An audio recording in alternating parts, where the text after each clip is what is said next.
Halo dulur, Assalamualaikum warahmatullahi wabarakatuh. Salam sejahtera untuk kita semuanya. Jumpa lagi di Dimensi Dialektika. Bincang-bincang banyak arah tanpa harus marah-marah. Jadi ini kita sedang mengkonsepsionalkan obrolan-obrolan yang luas dan luwes, yang kita bisa bicarakan tentang spesifik masalah tentang hari ini, tentang banyak isu terkait tentang ekonomi, tentang pendidikan, tentang lingkungan, dan masih banyak lagi. Tapi ini kita masuk ke wilayah pendidikan karakter sebenarnya. Nah, kita nggak sendiri teman-teman. Kita ditemenin dokter cantik, Dokter Sapta namanya. Oh, kita tepuk tangan dulu ya. Di rumah aja tepuk tangan, live ini. Jadi anggap aja ada penonton bayaran Bu di sana. Banyak yang tepuk tangan itu, meskipun tepuk tangan virtual. Meskipun virtual, meskipun di alam yang berbeda. Baiklah. Iya, kita hari ini punya tema tentang patah hati dan mental health ya. Jadi tantangan patah hati dan mental health anak muda zaman sekarang. Kira-kira kita kalau bicara tentang mental health itu apa sih Bu? Tentang mental health, apakah itu penting begitu? Monggo. Oke. Baik, sapa dulu ya. Iya. Halo dulur Sidoarjo. Saya Dokter Sapta.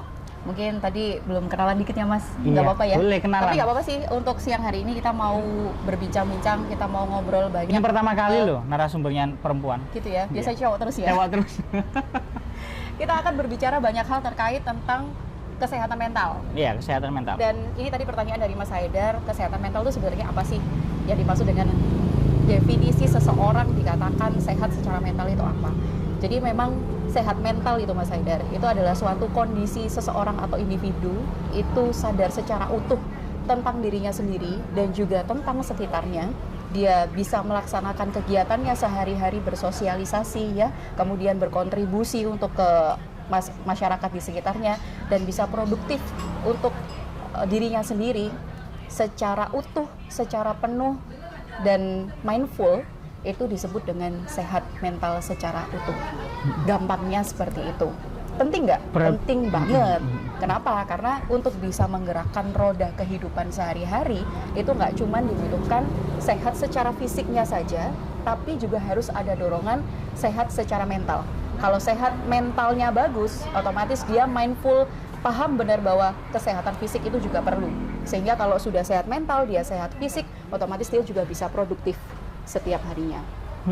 Gitu. Berarti dia bisa mengelola, memanage dirinya sendiri yang utamanya ya. Betul. Kesehatan dirinya sendiri. Tapi yang unik adalah ada nilai manfaat di sini. Jadi ketika kesehatan mental itu tidak cukup untuk dirinya, tapi bagaimana bisa berguna dalam lingkungannya, dari masyarakat sekitar. Ketika kita dikatakan bahwasanya manusia ini makhluk sosial, berarti ada manfaat dalam sesama. Jadi bagaimana kalau ada istilah yang ketika di psikologis itu introvert dan extrovert, itu bagaimana itu? Itu bentuk karakter ya. Bentuk jadi karakter. Kalau kita bicara kecenderungan saja ini. Iya, jadi ya memang nggak gini. Itu atau kita bicara tentang kepribadian. Kita bicara tentang kepribadian. Ada kepribadian orang yang cenderung introvert dan ada yang kecenderungan extrovert. Introvert itu artinya dia lebih memendam apa yang pikirannya dia sendiri, tidak untuk dieksplor ke orang lain. Tapi juga ada yang istilahnya extrovert, dia lebih mudah untuk mengeluarkan unek-uneknya, mengeluarkan aspirasi-aspirasi yang dia punya, lebih mudah untuk membuka itu. Itu cuman masalah psikologi dan masuk ke kategori karakteristik dan juga kepribadian individu.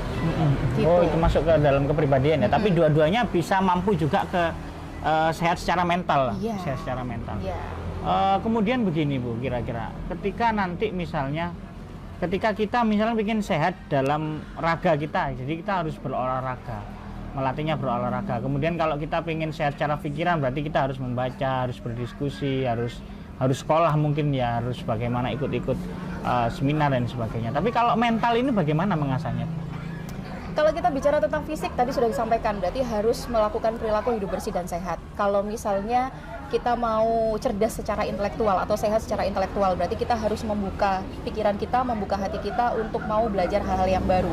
Kalau mau bisa sehat mental, berarti kita harus sadar bahwa memang hidup itu pasti ada cobaannya, bener nggak? Harus bisa nerima kenyataan bahwa memang hidup itu nggak akan selalu sempurna dan jalannya akan lurus-lurus aja. Ketika kita sudah punya apa ya, ke dalam hidup kita itu kita sudah mampu mengenali, kemudian mengakui bahwa memang hidup ini tidak selalu sempurna, itu nanti kita bisa belajar untuk memanage dan juga mengontrol emosi kita supaya bisa tetap berada di level waras atau sehat secara mental. Ngatur ritmenya itu bagaimana? Ngatur ritmenya macam-macam. Ada orang yang perlu mengatur ritme emosionalnya itu dengan berbicara dengan orang lain. Ada yang lebih senang, aku butuh wadah untuk bisa nyampaikan aspirasiku lewat status atau mungkin story atau mungkin bikin reels sekarang di Instagram, TikTok dan lain sebagainya. Itu salah satu bentuk upaya mereka supaya bisa tetap sehat mental. Ada juga yang tipenya aku lebih suka kalau misalnya aku traveling, aku sukanya dengan kegiatan-kegiatan adventure. Supaya apa? Supaya bisa menjaga level kewarasan ini. Memang masing-masing orang tuh punya caranya masing-masing untuk menjaga mentalnya. Untuk menjaga kesehatan mental. Ada yang suka curhat di medsos tadi katanya Dokter Sapta. Ada yang suka bikin konten. Ada yang suka keliling-keliling ya. Wah, ini berpetualang, kemudian adventure, atau healing, istilah healing. Ya, betul. Ini kok ada, kayaknya kok yang musim-musim hari ini ketika kita mengendarai roda medsos ini kok kayaknya sering ketemu healing. Ini apa sih sebenarnya healing? Istilah healing ya? Iya, healing. Kalau dari katanya itu sendiri, healing itu dari bahasa Inggris ya, yang artinya adalah menyembuhkan. Healing. Jadi healing itu kalau misalnya sekarang dibikin kayak bahasa-bahasa gaulnya, itu memang sebagai istilah mereka berproses untuk sembuh dari suatu kondisi tertentu. Entah itu situasi yang sangat stressful atau banyak stresnya dari kondisi depresi, dari tekanan-tekanan di sekitarnya. Dia butuh upaya atau kegiatan tertentu yang tujuannya adalah untuk menyembuhkan hal-hal stressful itu supaya dia bisa kembali lagi menjadi dirinya sendiri tanpa beban itu. Itu istilah healing sebenarnya. Sebenarnya ya, cara menyembuhkan. Ya sebenarnya sama kayak cara menjaga kesehatan mental tadi. Betul. Nggak harus wisata atau keluar rumah berpergian jauh, nggak harus itu sebenarnya. Iya, di rumah pun bisa. Istilah lainnya tuh kalau misalnya healing itu kan kita mikirnya kita mau healing gitu ya. Sebenarnya konsep yang paling dasar tuh adalah me time. Jadi waktu yang memang khusus untuk diri kita sendiri, untuk ngasih reward ke diri kita sendiri supaya kita bisa mindfulness, betul.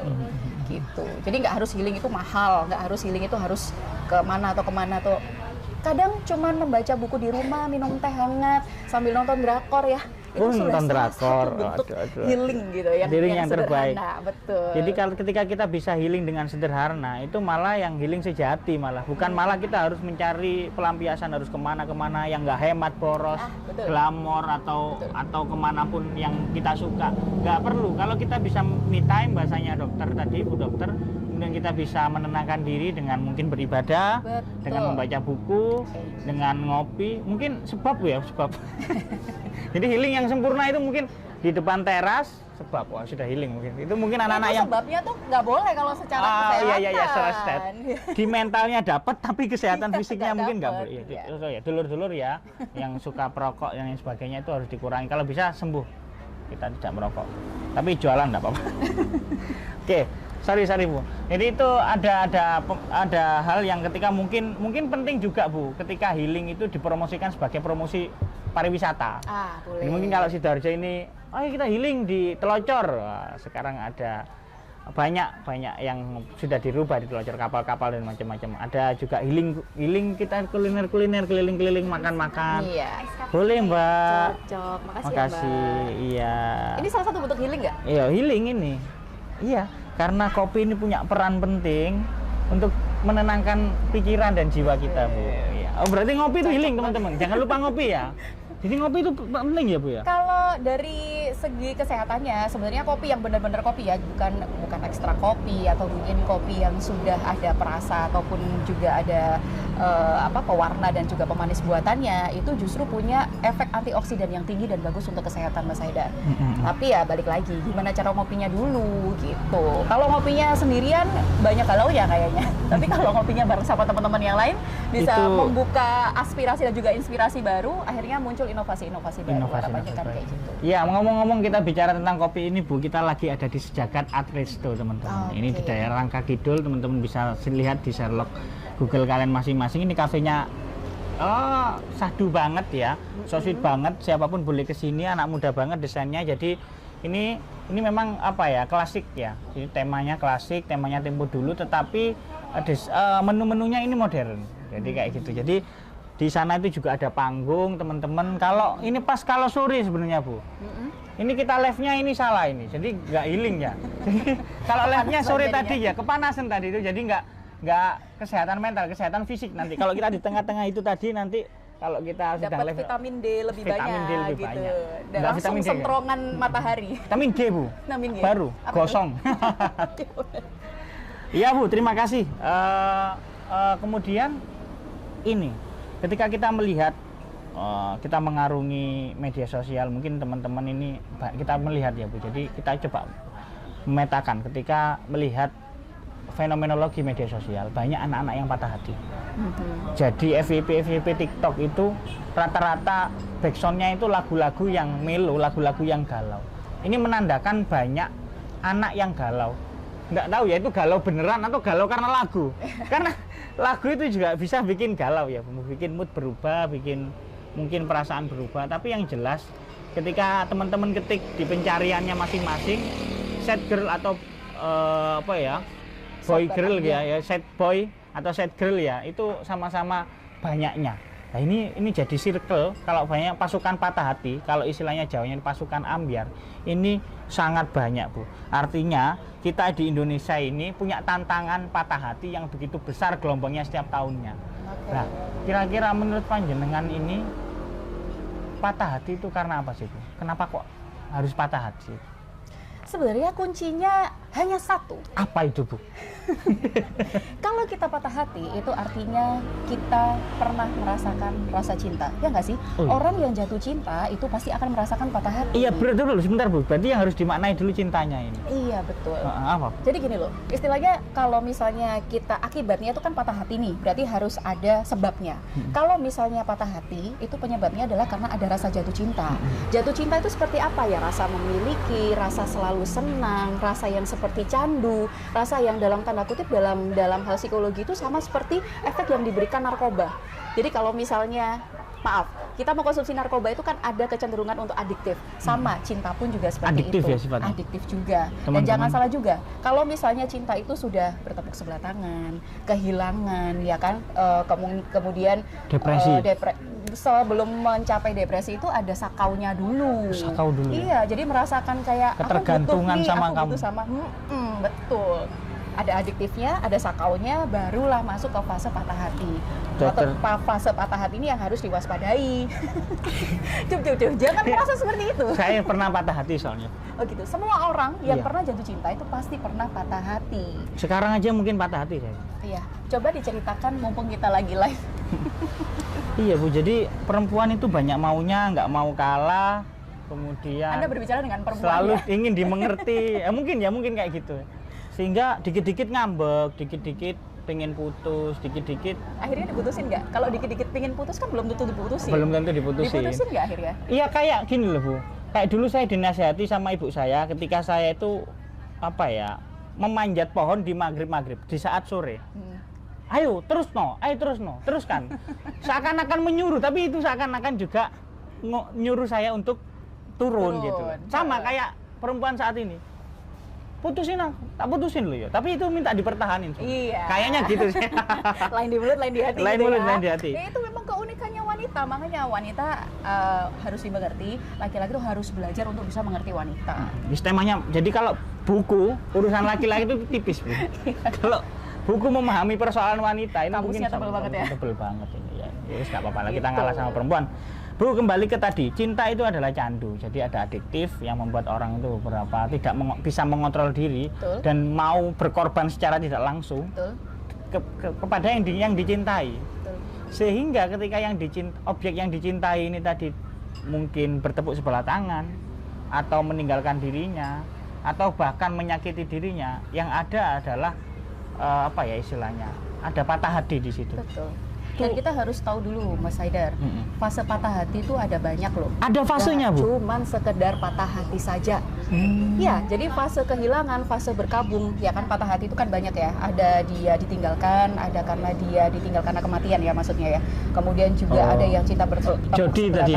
Jodoh tinggal mati Iya, gitu ya. Jomblo ditinggal Ya, mati. jomblo ditinggal, udah jomblo ditinggal mati juga Iya, gitu iya, ya. iya, Tapi iya. jodoh ditinggal mati gitu. Nah, itu ada fase-fasenya. Ada 5 fase ketika seseorang itu merasakan patah hati. Catat ya dulur-dulur. Catat. Ada 5 fase ketika seseorang sedang berkabung. Yang pertama itu adalah fase denial. Jadi ketika seseorang merasakan kehilangan gitu kan, yang pertama itu adalah fase penyangkalan dan penolakan bahwa ini adalah benar-benar terjadi. Jadi kadang tuh masih nggak percaya, enggak ini kayaknya cuma mimpi aja deh, kemarin aku perasaan baru jalan sama dia, kok sekarang aku sudah sendirian ya. Itu fase denial. Ada nggak tidak kepercayaan pada dirinya? Oh iya, enggak ya, ini kayaknya situasinya enggak kok. Iya, Keadaannya enggak. baik-baik aja kok gitu. Itu adalah fase denial. Yang kedua itu adalah masa-masa atau fase anger, marah. Jadi kalau misalnya dia lewat, dia nih teman kampus ya, sekampus ya, kemudian dia lewat jalanan itu gitu, dia lewat tempat makan yang biasanya dia makan bareng sama pasangannya. Itu juga mempengaruhi ya, Bu? Mempengaruhi, itu fase kemarahan. Jadi dia rasanya bawaannya marah terus kalau misalnya Melihat barang-barang kenangannya, betul, misalnya habis itu dikasih fase marah. dikasih sama dia, kemudian Iya. aku nggak nyaman banget. Kalau pakai. sudah fase marahnya itu terlewati, dia akan masuk ke fase yang namanya bargaining atau tawar-menawar. Jadi kalau misalnya tawar-menawar tuh kayak gini loh. Di suatu Negosiasi saat, berarti? negosiasi dengan dirinya sendiri. Dia seperti ini fasenya. Coba ya waktu itu aku nggak telat datang, mungkin dia nggak akan marah dan akhirnya obrolan kita nggak berujung pada putus, misalnya seperti itu.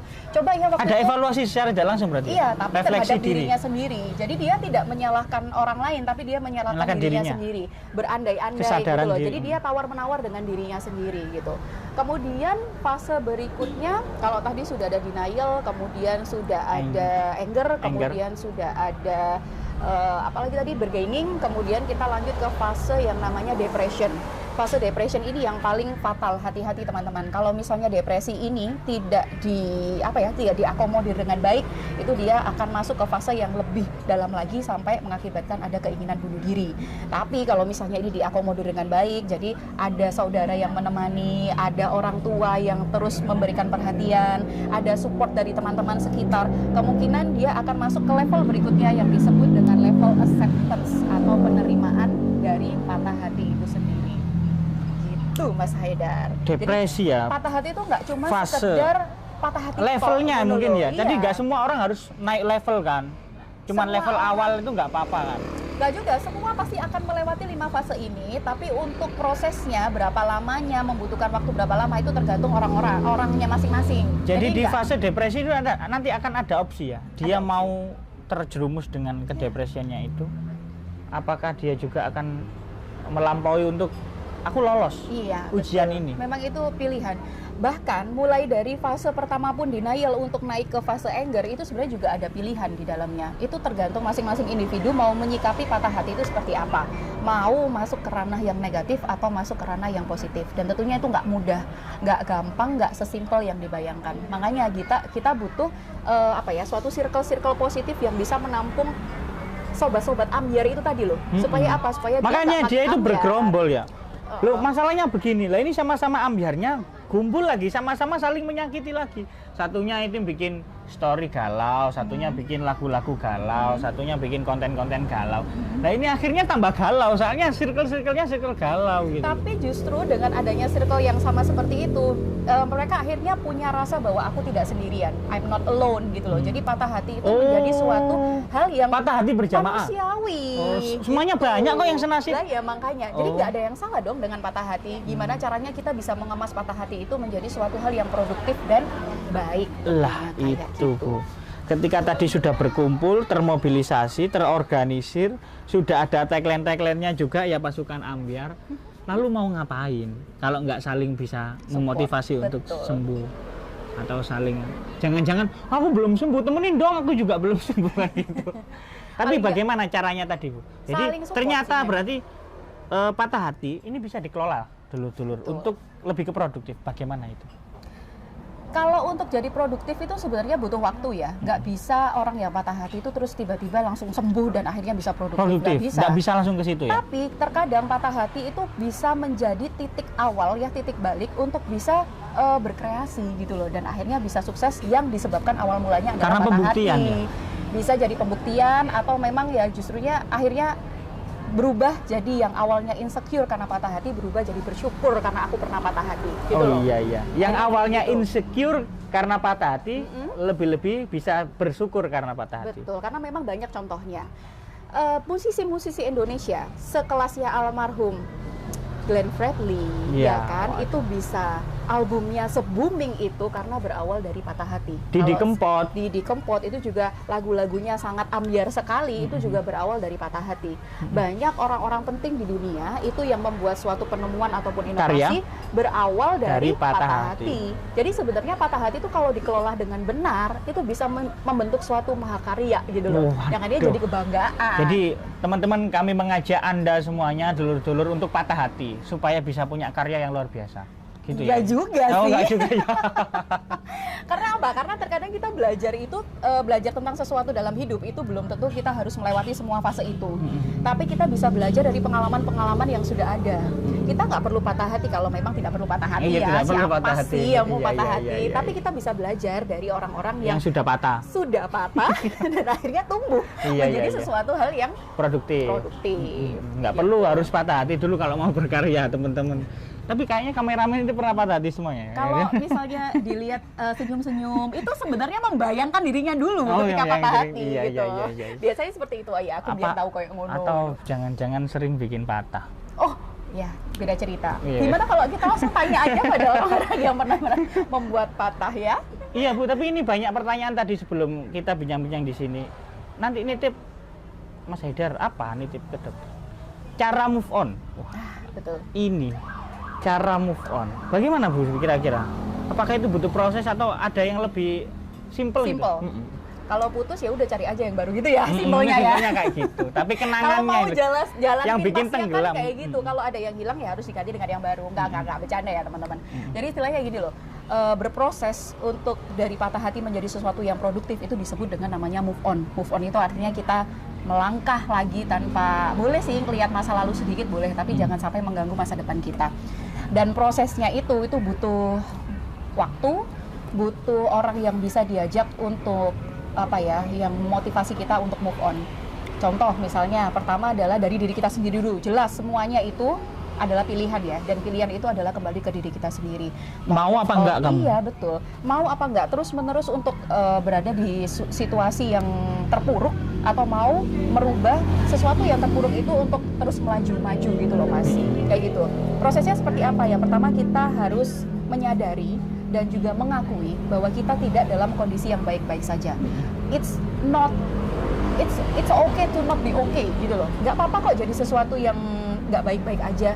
Nggak ada yang salah dengan nggak baik-baik aja itu loh. Jadi ya sudah diakui dulu yang pertama. Yang kedua kita mengidentifikasi sebenarnya patah hati kita itu karena apanya sih. Contoh lah kita diputusin sama pacar. Diputusinnya karena apa? Oh ternyata karena aku nggak punya waktu bersama dengan dia gitu. Atau mungkin dianggap aku lebih banyak waktu Bargaining dengan, tadi ini proses yang kayak gitu negosiasi tadi ya. Itu kita harus mengevaluasi sebenarnya lebih banyak manfaatnya atau enggak sih dengan kita putus kayak gini. Siapa tahu ternyata putus ini merupakan jalan terbaik untuk bisa membuka pintu-pintu kebaikan yang lain gitu loh. Akhirnya kita bisa sadar mengidentifikasi penyebabnya apa, kemudian mulai menerima ya, mulai bersyukur, dan kemudian jangan lupa untuk memilih circle-circle yang positif. Boleh ketemu dengan teman-teman baru, komunitas-komunitas baru, tapi paling enggak kita juga harus selektif apakah komunitas itu juga baik untuk kita. Jangan sampai kita mengikuti komunitas-komunitas yang baru, tapi justru itu menjerumuskan kita pada hal-hal yang Iya negatif. Bu, gitu. banyak Harus sekarang. selektif. Jadi anak-anak patah hati itu dilampiaskan dengan malah menghancurkan dirinya. Iya benar. Misalnya kayak minuman keras, kemudian narkotika, atau malah berujung pada bunuh diri. Betul.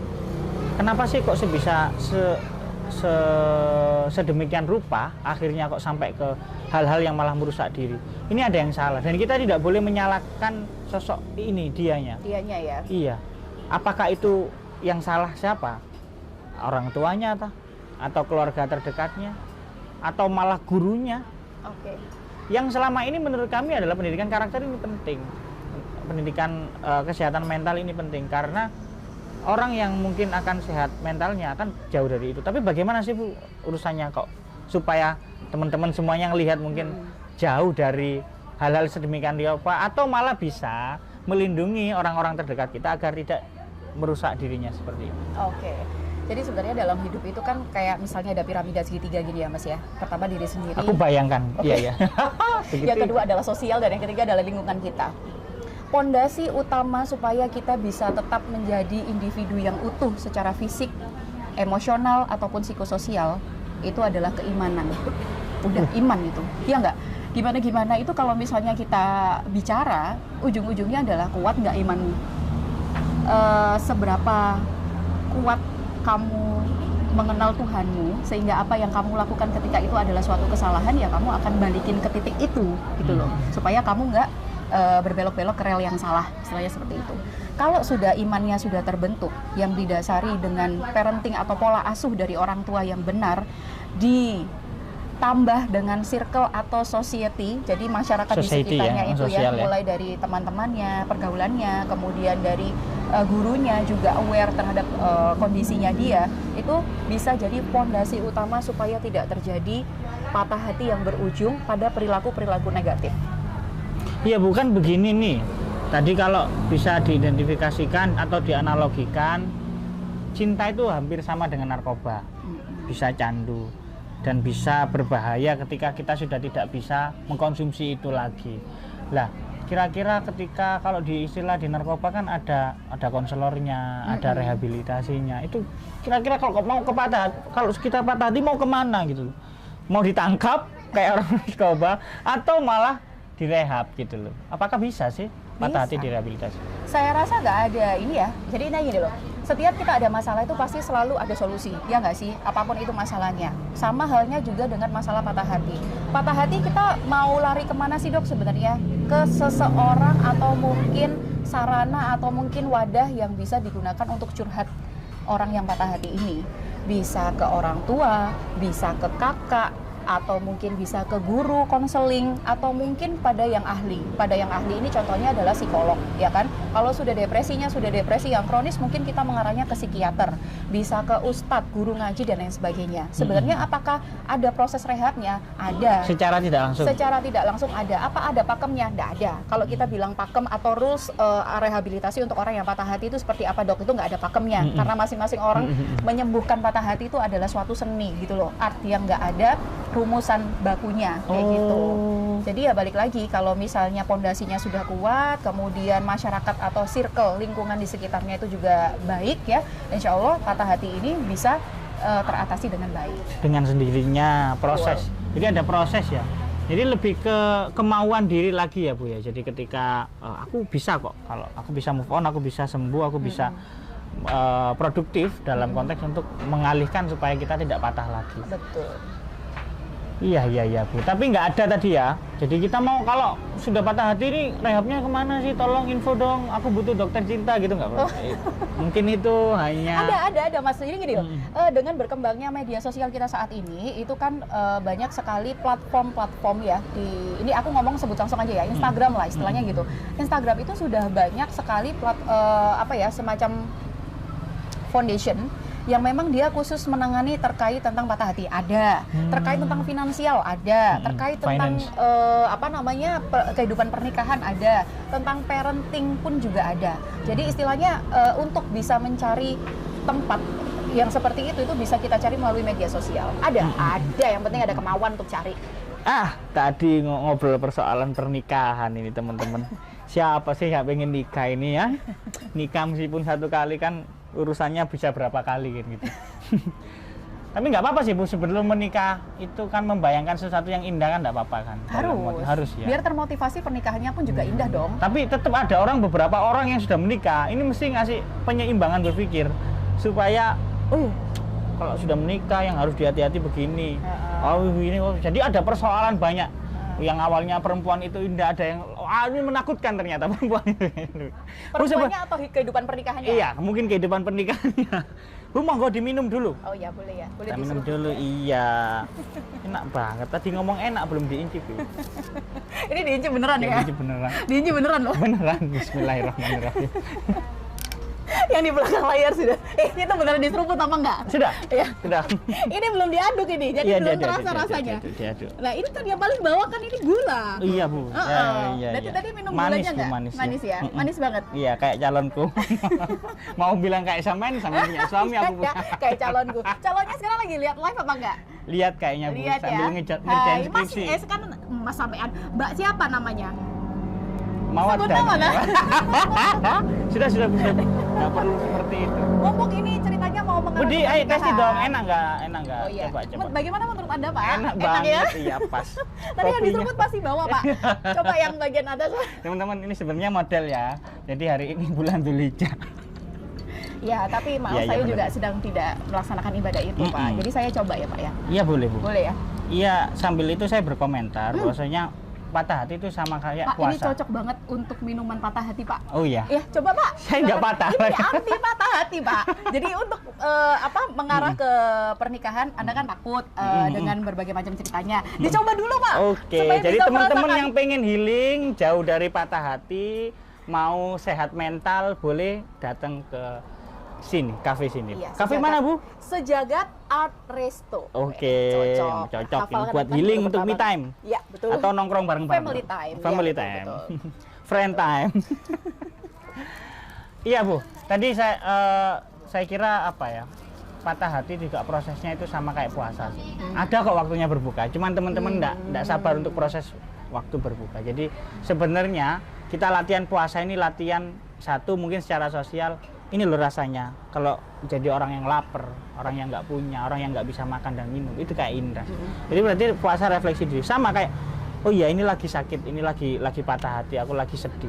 Jadi ada nanti kok waktunya berbuka. Lah berbuka ini kan hal yang paling nikmat. Ada nanti kita menemukan sebuah kebahagiaan. Jadi kayak gitu. Makanya berpuasa itu penting juga buat healing. Oke. Bagus sekali ya analoginya. Luar Iya, biasa loh. mungkin Bu. Karena banyak arah ini urusan apa aja Bu. Menikah. Tapi saya sebelum nanya tentang persoalan menikah Bu, apakah Bu Dokter Sapta ini pernah patah hati? Coba tebak teman-teman. Coba kita polling. Iya, Coba iya. berapa banyak yang nonton ini dan live komen kalau misalnya saya pernah patah hati apa enggak? Pasukan yang pernah berapa persen, pasukan yang tidak berapa Lama persen. pollingnya bisa sampai nanti malam ya Nanti jadinya malam ya. kayaknya. Sebenarnya apakah pernah patah hati? Jelas dong pernah patah hati. Ah, Patah hati. secantik ini pernah patah hati Bu. Maaf ya. Bukannya Tolong yang diulang cantik-cantik itu nyakitin. Iya benar. Iya, iya. Oh, mungkin saya bagian yang suka bikin patah hati ya. Oh ya, gitu ya. ya. Iya, ya. Tapi nggak pernah. Pernah lah. Jujur pernah emang. Patah hati itu nggak cuma sekedar masalah cinta loh Kak. Patah Oh. hati itu ketika kita ada sesuatu yang kita inginkan dan tidak terjadi, itu juga bisa disebut dengan patah hati. Contoh, aku pingin nih dulu jadi dokter tapi di universitas negeri misalnya. Terus ternyata ketika aku ujian aku nggak dapet bisa masuk ke PTN gitu loh, nggak bisa masuk perguruan tinggi. Apakah itu termasuk patah hati? Patah hati. Dong. Ketika kita ujian nih, kita punya target, aku udah kerja keras semalaman, aku ujian harus dapat nilai A. Ternyata nilai kita cuma dapat B atau B- misalnya dibandingkan dengan teman-teman yang effortnya nggak sekeras kita. Apakah itu patah hati? Patah hati dong. Kalau misalnya kita kehilangan barang yang kita sukai lah misalnya, punya Suka apa? Barang apa? contoh.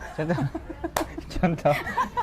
Ya kan kalau contoh barang yang disuka itu banyak kan. Batu aki ya misalnya. Ya itu bagi Anda ya. Contoh kita kehilangan HP atau dompet kita gitu ya Kak. Itu hal-hal yang sangat simple. Tapi ketika memang itu hilang dari kita karena itu hal yang paling penting bagi kita, kita bisa patah hati loh.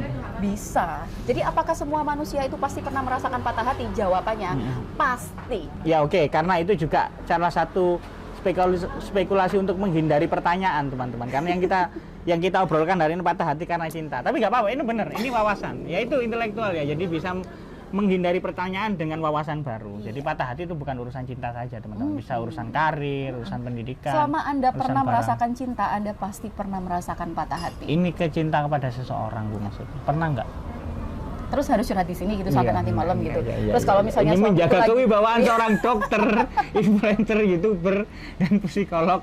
Jadi nggak boleh patah hati gitu. Iya. Jadi, tapi ya pernah. Pernah. Apakah Manusiawi nggak? Wajar. seorang pelawak itu pernah sedih? Meskipun sering bikin lucu, tapi kayaknya pernah sedih ya. Pasti sedih. Apakah dokter nggak pernah sakit? Iya. Pernah. Jawab. pasti pernah. Apakah kan juga seorang manusia. pemuka agama pernah berdosa? Pernah. Sudah Bu, itu jauh-jauh. Jangan diteruskan.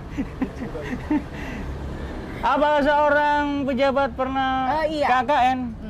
Nggak ada yang nggak mungkin. Nggak kan? ada yang nggak mungkin teman-teman harus dihindari. Tapi patah hati yang sebenarnya tadi kalau urusan barang, tapi ketika kita juga jauh pada Tuhan kita, itu juga mungkin patah hati juga yang sebenarnya. Itu patah hati yang sejati. Karena kita tidak tahu arah tujuan hidup kemana, kita sudah tidak tahu bagaimana motivasi hidup, tujuan hidup dan lain sebagainya. Itu juga salah satu patah hati mungkin ya. Betul. Jauh dari Tuhan, kemudian hidup sangat gelap, banyak dosa. Ya itu mungkin juga patah hati ya Bu Dokter ya. Salah satu bentuk dari efek patah hati mungkin juga bisa. Oh, Mungkin gitu. bukan patah hati yang sesungguhnya, tapi karena efek patah hati yang tidak diakomodir dengan baik itu bisa terjadi sampai ke hal-hal yang seperti itu tadi. Ya, nanti kita akan undang Pak Iwan sesi akhir, Berikutnya. tapi ini kita sudah cerita Kak tentang sejagat Adresto. Jadi ini sudah ditesti juga. Terima kasih. Nah teman-teman datang ya, ini sore indah loh. Iya benar. Jadi kalau sore ini indah, kalau apa ya namanya, anak-anak senja mungkin, senja. Tempatnya bersih, nyaman, anginnya sepoi-sepoi juga. Juga sepoi. Cocok kalau misalnya untuk keluarga besar juga. Kayak ini bakal jadi referensi. Anak-anak Aku kecil juga bisa main, Iya benar-benar. lari-lari, jatuh. Aman kok. Jangan Ya jangan usah pakai iya. jatuhnya juga. Iya, iya. Ini kan jatuh cinta. Jatuh Aku cinta Mbak, iya, maksudnya. Maksudnya sama tempatnya. Sebenarnya yang benar itu bagaimana sih Bu? Jatuh cinta atau bangun cinta? Itu kan sering kita itu pakai diksi jatuh cinta. Diksi, balik lagi ke diksi dan bagaimana cara kita memaknai, Kak. Kalau sama sendiri bagaimana? Apa ya? Kalau ngomongin masalah cinta, itu gini loh. Istilah yang kita pakai selama ini itu adalah falling in love gitu kan. Artinya adalah jatuh cinta. Kita nggak pernah bilang build love, itu nggak pernah. Membangun rasa cinta itu nggak pernah. Karena terkadang cinta itu bukan untuk dibangun, Kak. Jadi tiba-tiba merasakan cinta pada pandangan pertama pun itu juga bisa. Makanya dibilang jatuh cinta gitu loh. Tanpa sesuatu yang direncanakan. Iya, tapi Kalau diksi bangun cinta, itu kan berarti kita merencanakan untuk merasakan cinta. Ya nggak sih? Iya, iya, Padahal cinta itu nggak sesimpel itu. Iya, nggak ya ini kita sebisa boleh beda diprediksi pendapat itu. kalau ini Bu Dokter. Hmm. Kalau bagi saya, ketika jatuh cinta berarti ini kebetulan. Oh, ya betul. Jadi kebetulan, jadi dia itu tidak memilih, lebih cenderung tidak sengaja. Wih, pandangan pertama jatuh cinta, kok murah banget kan gitu. Jadi tiba-tiba jatuh cinta. Jangan sampai salah juga ketika Anda jatuh ke patah hati, karena dari awal sudah jatuh. Dan jatuh orientasinya adalah sakit. Tapi kalau memang bangun cinta, itu punya orientasi untuk pilihan. Ya udah, aku menentukan cintaku untuk dia. Bagaimanapun keadaan hubungan ini, aku punya komitmen untuk mencintai dia dan selalu membangun apapun keproduktivitasan hidup. Jadi kayak gitu. Yakin. Menurut aku, iya. Coba ada yang lain nggak? Jadi kalau panjenengan tadi, kalau ibu tadi bahwasanya bangun itu dalam prosesnya, bukan dalam menentukannya ya. Iya, makanya itu tadi loh, aku bilang antara kalau misalnya jatuh itu kan sesuatu yang tidak disengaja. Kalau misalnya bangun itu kan berarti kita punya pondasi utama dulu untuk membangun cinta. Oh, itu mau iya. dibikin seperti apa gitu Memilih loh. ya berarti. Terus memilih kalau fondasi. sekarang pertanyaan ya, balik saya yang Ampun. menanyai Anda. Saya hostnya. Iya. Balik sekarang saya hostnya ya. Iya ya, aduh. Kalau misalnya kita bicara tentang bangun cinta yang tadi dia bilang, apakah dalam berproses memaknai cinta itu sendiri ada jatuh? Pastilah ada kondisi jatuh ya. Dan tadi Mas Haidar bilang, aku akan berusaha sebagaimana caranya tetap membangun cinta ini tetap kukuh seperti itu. Apakah kalau dalam kondisi yang tidak sehat sudah sudah dibuat Kok saya ndredeg Bu sembuh? ya? Pertanyaannya panjang banget. Ternyata tidak bisa sesehat itu, apakah Anda tetap konsisten untuk membangun cinta? Iya Bu, kadang kalau Mahatma Gandhi itu puncak cinta itu merelakan. Jadi kadang mencintai yang mencintai dengan bagaimana makna yang dimaksud Gandhi adalah untuk merelakan apa yang kita cintai. Misalnya Bu, panjenengan kan ibu. Ada suatu ketika momentum anak itu harus disape. Apa bahasa sape? Iya, Jadi benar. memisahkan air susu kepada anak. Betul. Mungkin itu nggak tega. Tapi itu cara ibu mencintai anaknya. Sedikit untuk bagaimana membangun. Ya udah ini nanti kamu nggak boleh bergantung dengan ini kamu. Kan kayak gitu Bu. Jadi Betul. Sama kadang, seperti kita membangun cinta. Ketika memang hal terbaik adalah dengan merelakan. kok jadi dia sependapat pergi. ya ini? Belum selesai. Iya. Kalau misalnya memang jalan terbaik adalah untuk merelakan dia pergi, apakah Anda tetap bersikuku untuk membangun cinta Anda? Iya, mengikhlaskan makanya punyanya. Mengikhlaskan untuk dia pergi. Untuk dia pergi. Artinya apakah cinta itu tetap terbangun dalam situasi korelasi kehidupan pernikahan Anda? Ya tidak sampai menikah dong, Bu, kok sampai menikah ini. Aduh, berat. Kan akhirnya ke arah sana juga. Membangun cinta tujuannya untuk apa? Ya mungkin tindak lanjut RTL-nya itu, Bu, ya, rencana tindak lanjutnya untuk hubungan ya mungkin ta'aruf atau pacaran tadi menuju ke jenjang pernikahan atau jenjang yang lebih serius. Tapi ngomong-ngomong, Bu, di Sidoarjo itu angka penceraiannya sangat tinggi. Monggo nanti dicek teman-teman ya datanya. Tapi di kantor urusan agama itu banyak antrian, tak kira antrian sembako, tapi itu antrian tentang kasus penceraian. Masukkan Jadi, berkas ya? Iya, masukkan berkas. Apakah ada yang salah sih, Bu, dalam kehidupan kita dalam konteks memilih untuk menikah? Bukankah nanti sudah menikah pasti jodoh, tapi ternyata ya juga banyak yang bercerai gitu. Nah, ini jawabannya agak kompleks, Mas. Kita nggak bisa bilang 1 tambah 1 sama dengan 2. Matematikanya kayak gitu, iya, nggak karena bisa kita gitu, pakainya itu A plus B sama dengan C, yang kita nggak tahu A-nya berapa, B-nya berapa gitu loh, dan akhirnya C-nya jadi berapa, istilahnya kan kayak gitu. Ya memang rumusnya nggak ada lah. Iya, rumusnya nggak ada lah. Jadi kalau seseorang mau memutuskan untuk menikah, itu harapannya pertama itu sudah dipikirkan matang-matang, tidak hanya di satu pihak tapi juga kedua belah pihak. Dan tidak hanya berorientasi pada pasangan yang akan menikah, tapi juga keluarga yang ikut serta nanti jadi keluarga besar. Jadi nikah itu kan nggak cuma untuk diri sendiri, nggak sih? Ya kan? Tapi juga harus memikirkan jangka panjangnya ke depan seperti apa. Karena nanti menikah itu nggak cuma berpusat pada cinta satu insan dengan insan yang lain, tapi bagaimana nanti bisa menelurkan insan-insan berikutnya untuk jadi generasi yang unggul juga nanti ke depannya. Gitu. Jadi apakah ada yang salah dengan proses menuju pernikahan? Ya, kita harus tilik balik lagi. Permasalahan orang memutuskan untuk bercerai itu kan memang berbeda-beda. Nah, itu harus dikaji lebih dalam lagi. Iya, kadang juga edukasi tentang kesehatan ya. Betul. Kesehatan, kemudian kesehatan reproduksi, kematangan ya, emosional, kemudian usia ekonomi, yang Bu, disarankan, betul, ekonomi juga. Kemudian dari segi usia ya, usia kematangan reproduksi dan lain sebagainya. Kok ngomongin juga usia sih, Bu? Bentar. Bukankah ini agak-agak kontradiktif ya? Memang menikah ini kan anjuran semua agama ya. Tapi apakah nikah muda itu baik, Bu? Atau sepakat atau enggak sih kalau ada nikah muda itu? Kan kalau jauh dari kemaksiatan atau nanti teman-teman bisa lebih serius, lebih punya anak lebih dulu. Nah, apakah itu sama ini sepakat sebagai dokter kalau ada pernikahan muda? Oke, sebagai seorang yang berkecimpung di dunia kesehatan, nikah muda itu tidak disarankan. Dan undang-undang kita pun kan juga ada aturannya ya, Mas, bahwa ada minimal usia untuk pernikahan itu berapa, Mas? Berapa, Bu? Di atas 19 tahun. Di atas 19 tahun. Karena dianggap boleh menikah itu ketika sudah tidak masuk dalam kategori anak. Sedangkan kalau dalam undang-undang kesehatan kita itu dikatakan anak itu antara usia 10 sampai dengan 18 tahun. Jadi kalau misalnya remaja maksud saya. Kalau misalnya anak itu kan dari usia di atas 5 tahun sampai ya 19 tahun itu.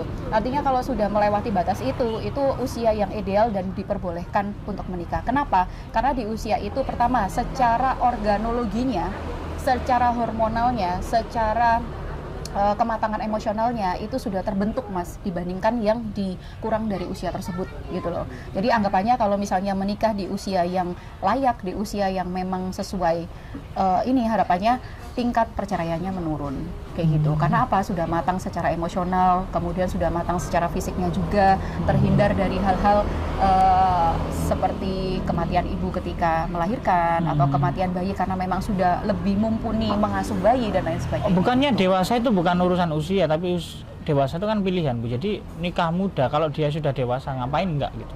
Tapi secara umur tetap kita ngomongnya angka dong. Meskipun dia usia 15 tahun tapi dewasa, emosionalnya sudah dewasa, dia tetap nggak boleh nikah. Secara hukum ya, secara hukum atau peraturannya gitu loh. Tapi tadi ya memang fisik memang juga berpengaruh ya usia itu.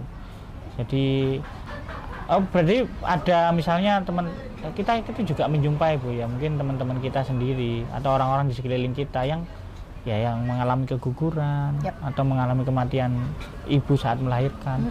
Itu juga berpengaruh karena usia atau faktor Bisa lain. jadi banyak faktornya. Salah satunya adalah ketidakmatangan organ reproduksi seseorang itu, dan disebabkan karena apa ya? Karena faktor usia. Kalau misalnya usianya belum cukup matang untuk organ reproduksinya, otomatis kan ketika dibuahi juga tidak akan cukup gitu loh. Maksudnya nggak akan sekuat itu gitu. Itu juga mempengaruhi. Makanya ya perlu diperhatikan faktor usia itu juga mempengaruhi teman-teman. Dokter Sabta. Saya Lagi-lagi ulang. Kok saya? Harus Ya apa? dipanggil kan Mas Haidar gitu. dalam kan gitu kan. Kalau Sidoarjonya. Oh, Tapi kalau dalam. ya apa Ayo aja. coba dulu lagi. Dokter Sabta. Dalam. Iya, minta tips dong. Ini untuk teman-teman yang mau menikah, Bu. Ada tips nggak? Ada saran nggak untuk teman-teman agar bisa Ini yang mau lebih menikah baik? ya, bukan yang patah hati ya. Ya sudah. Ya kita sudah tadi yang patah hati sudah. Ini mau menikah jangan ingat-ingat waktu berhubungan yang saling mematahkan. Ini sudah, ini tahap mau menikah, Bu. Jadi Oke, kasih saran mau dulu. menikah ya. Ya. Jadi gini loh, intinya menikah ya dengan proses apapun teman-teman semuanya. Contoh misalnya saya karena ta'aruf dok, karena saya dikenalkan sama teman ayah saya, atau mungkin itu teman saya sejak kecil dan lain sebagainya. Pikirlah matang-matang bahwa ketika kalian menjalin suatu hubungan itu tidak hanya kalian berdua saja, tapi juga kan menikah kan kita menyatukan- berdua, Bu. Iya, kan menyatukan dua keluarga besar, Kak. Oh iya. Kalau Ibu mertua. orientasinya Makanya nggak enak banget loh teman-teman kalau kita itu mau poligami. Bayangkan kalau kita itu punya istri 3 misalnya, mertuanya 6. Berapa hari kita pura-pura senyum? nggak boleh gitu. Iya, nggak enak. Senyum itu nggak boleh pura-pura. Iya kan makanya enak. Ya tetap satu aja ya, satu Iya. aja istrinya supaya nggak pura-pura senyumnya banyak gitu terhadap mertua. Kita nggak ngomongin masalah poligami ya, Iya, karena iya. lebih jauh lagi. Ya soalnya nanti kalau jangan-jangan. ngomongin Saya sudah masalah tidak sepakat, Bu, ya. Iya, Sudah, iya. kita ke saran untuk yang mau menikah. Oke. Ya, itu tadi. Jadi ya Jadi dipikirkan bahwa memang hidup itu nggak cuma menyatukan dua isi kepala yang berbeda, tapi juga keluarga Dua. besar yang ada. Iya benar, dua keluarga besar yang ada itu loh. Jadi ya nggak bisa cuman sekedar aku cinta sama kamu, kamu cinta sama aku udah cukup, enggak. Karena untuk ketenangan batin itu juga didapatkan dari kerukunan yang nggak cuman kerukunan dua orang ini gitu loh, tapi juga keluarga besar. Itu yang ada di belakangnya. Belum lagi kalau kita berpikir ke masa depan, bagaimana nanti kesehatan dan pendidikan anak-anak kita gitu kan, bagaimana kita juga bisa menjamin kesejahteraan keluarga kita, itu juga harus dipikirkan Mas Haidar. Oh iya, jadi ternyata pandangannya itu harus lebih luas dan visioner, teman-teman. Jadi ternyata selama ini kita egois ya, kita hanya memikirkan kita berdua aja ya. Ini nggak memikirkan keluarga kita, bagaimana menyatukan ibumu dan ibuku. Karena kalau sudah menikah itu ibumu juga ibuku, ibuku juga ibumu, ayahku juga ayahmu, papamu juga papaku, kan begitu. Jadi harus ada yang. Nah, tapi kalau ada beberapa teman sih, kalau ada masalah terus ngadu ke orang tua, harusnya bagaimana sih? Ini kan harus menyatukan Itu ya, manajemen tapi berarti manajemen pernikahan dok. oh iya, jadi gini, dokter Sabta, tips dong buat pasangan suami istri yang sudah menjalani rumah tangga, ketika ada masalah, itu harusnya bagaimana? Oke. Yang harus dilakukan pertama kali ya memang harus ada diskusi internal dulu Mas, karena semua masalah itu sebenarnya pasti ada solusinya. Terlepas dari akhirnya ujung-ujungnya adalah kita harus butuh konselor pernikahan ya, atau mungkin kita harus ke orang tua, atau mungkin kita harus mengumpulkan keluarga besar untuk bisa memecahkan masalah ini. Bangun komunikasi efektif dengan pasanganmu terlebih dahulu. Sebelum keluar ya, masalahmu itu keluar, cukuplah Internal selesai kan? di atas ranjangmu saja. Itu berarti, Iya kan? Iya kan? Nggak maksudnya usah di ruang makan. analogi ya, Kalau ruang ranjang makan itu kan- analogi kan, Iya, bukan betul. urusan yang lain. Oh teman-teman, jadi kalau ada masalah nggak usah keburu ngadu, Nge-blow up ke status. nge-blow up status atau malah bicara ke orang tuanya atau kan belum tahu ada masalah sendiri. Kita selesaikan internal dulu. Karena ketika mungkin kita nanti kalau sudah menikah atau ibu yang sudah menikah, ini sudah dipercaya orang tua untuk saling berhubungan, saling menitipkan anaknya satu sama lain. Bukan kemudian suami yang punya hak untuk istri apa jadi aku, enggak. Ternyata istri juga dititipkan seorang suami juga. Jadi sama-sama punya hak untuk saling memberi masukan. Tapi Bu, kalau sama kan public speaker nih ya. Ya mungkin sampean ini juga diskusinya luas ya. Kira-kira sering berdebat nggak sih sama suami? Pasti dong. Urusan apa aja kalau debat? Semuanya. Semuanya, masalah kerjaan, repot suaminya. masalah dapur, masalah apa aja, anak-anak ya, apalagi sebenarnya bukan berdebat ya lebih tepatnya Mas, tapi kita berdiskusi. Saya juga kebayang ya. Berdiskusi dong. Kalau Aku berdebat nikah itu kan sama nggak bisa dapet matchnya. Tapi kalau berdiskusi itu kita ngasih pandangan-pandangan yang ilmiah, jadi bisa diterima. Diksinya gitu, diganti ya, logis. jangan berdebat, diskusi. Jangan berdebat tapi diskusi. Mencari solusi berarti ya. Betul. Kalau berdebat tuh biasanya cuman nadanya aja yang naik, tapi nggak ada solusinya. Kalau diskusi kita nggak perlu pakai nada tinggi, tapi hasil akhirnya dari proses itu kita nemu solusi itu tadi. Termasuk anak ya. Oh iya pasti. Ini kamu ngomong Bu dokter ini kan juga punya anak teman-teman nih. Ya mungkin berapa Bu? 3. Terlihat kayak 3 gak? 2, 3. tiga bener saya kan prediksi saya. Terlihat dari apa prediksi Anda? Iya status. Kayak gini kan sampean lagi live nih, lagi talk show sama saya, sama kami teman-teman Dulur Darjo. Kira-kira anak ini siapa yang ngasuh? Siapa yang? Kalau kebetulan saya mempercayakan pada ini ya, satu instansi daycare, kita bilangnya daycare atau bahasa Indonesianya itu seperti penitipan anak seperti itu. Sebenarnya makanya jadi ibu tuh sebenarnya pilihan Mas. Ketika ibu memutuskan untuk bekerja, artinya dia akan kehilangan banyak waktu dengan anaknya gitu loh. Tapi bukan berarti dengan kita menjadi ibu pekerja, kita tidak bisa full time sama anak-anak, itu artinya kita tidak bisa memberikan yang terbaik untuk anak. Daycare itu bisa menjadi salah satu opsi bagi ibu pekerja untuk bisa memastikan bahwa kondisi anak itu aman, ya kan, kemudian mendapatkan pendidikan yang layak juga, karena di daycare itu nggak cuma dikasih makan, tidur, dan bermain, tapi juga ada pelajaran agamanya, ada mengajinya, ada membaca dan juga menulis. Jadi itu juga cukup layak, saya bilang layak untuk perkembangan anak, gitu. Iya. Jadi apakah anak saya terlantar? Oh enggak ya, jangan dia tapi tugas untuk mendidik anak itu apakah hanya tugas ibu? Enggak dong, semuanya. Suami juga? Iya dong, pasti ayah dan bundanya, dan juga didukung dengan circle yang ada di sekitarnya. Jadi sebagai seorang ayah ya jangan nganggep bahwasanya kalau ngasuh anak itu tugas ini urusan ibu. Enggak dong. Urusan dapur urusan ibu. Enggak, ternyata dua-duanya bisa ya. Nah. Perempuan bisa memilih profesinya, perempuan juga bisa mengelola rumah tangganya, urusan dapur dan sebagainya. Suami pun begitu. Betul. Jadi tidak ada yang ini yang harus digarisbawahi nih Mas, karena memang wanita itu bukan kodratnya wanita ada di dapur. Kodratnya wanita ngurusin suami sama anaknya, enggak. Kodrat wanita itu cuma hanya 3, menstruasi, hamil, melahirkan, beserta dengan menyusuinya. Jadi di luar dari itu yang ada hubungannya dengan akomodasi di rumah itu juga jadi tanggung jawab laki-laki. Iya. Yang orientasinya tadi apa? Kodrati itu adalah yang lahiriah ya. Yang urusan peran ini bisa bareng-bareng kan begitu ya. Yaitu teman-teman supaya kita tidak seenaknya saja, sekalipun kita suami ataupun menjadi posisikan istri ini setara. Jadi kita sama-sama membangun rumah tangganya karena bagian rumah tangga. Bu, ini kok harusnya kita undang yang punya resto. Seru ya kayaknya seru kayaknya, lebih ngobrol lebih dalam lagi. Lebih dalam lagi.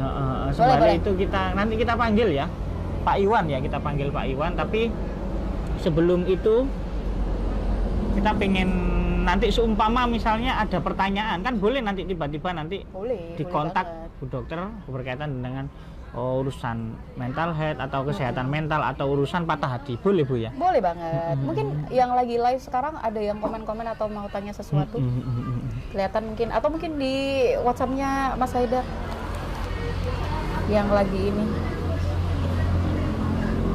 Iya, ini coba dicek dulu. Tapi kayaknya teman-teman ini apa ya, anteng untuk mendengarkan Bu. Oh iya. Iya, mungkin dia menjiwai, meresapi tentang bagaimana obrolan kita hari ini. Yep. Jadi Bu Dokter, ada closing statement nggak buat teman-teman yang hari ini, teman dulur-dulur Sidoarjo semuanya yang mendengarkan bincang-bincang kita? Kita berbicara tentang bagaimana sih dikatakan lulus dari patah hati, lulus dari patah hati, dan kita juga punya kesehatan mental yang baik. Oke. Monggo Bu. Closing statement ya, teman-teman, sebenarnya ada satu ungkapan yang saya bilang itu cukup umum, tapi sebenarnya maknanya sangat dalam. Hidup itu pilihan. Udah, kalau bilang titik kayak gitu, ke belakangnya banyak banget Mas Haidar. Untuk menjadi baik, untuk menjadi buruk, untuk bisa mengalihkan patah hati itu menjadi hal yang perilaku negatif ataupun positif, itu adalah pilihan. Nggak ada yang namanya takdir patah hati. Oh, aku tuh patah hati karena takdir. Enggak, karena sejatinya takdir itu cuman ada berapa Mas Haidar?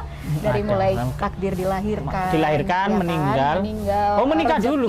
rezeki dan juga jodoh, Oh, gitu iya, loh. iya, Berarti iya. ada 4 takdir kan? Tadi kok moro-moro melahirkan langsung meninggal, Meninggal. aku takut banget ini. Jadi Ya, rezeki, lahir, jodoh, dan rizki juga ya, akhirnya melahirkan. rizki Ya, juga rezeki takdir. juga.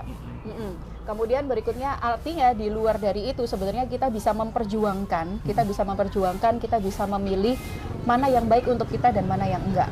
Jadi patah hati yang produktif atau menjadi patah hati yang sia-sia itu sebenarnya adalah pilihan Anda, teman-teman. Jadi jangan salahkan keadaan, jangan salahkan kondisi yang membuat Anda patah hati, tapi bagaimana Anda bisa keluar dari patah hati itu dengan produktivitas yang baik. Kuncinya di sana. Ngomongin mental health atau enggak, itu yang berperan adalah diri kita sendiri.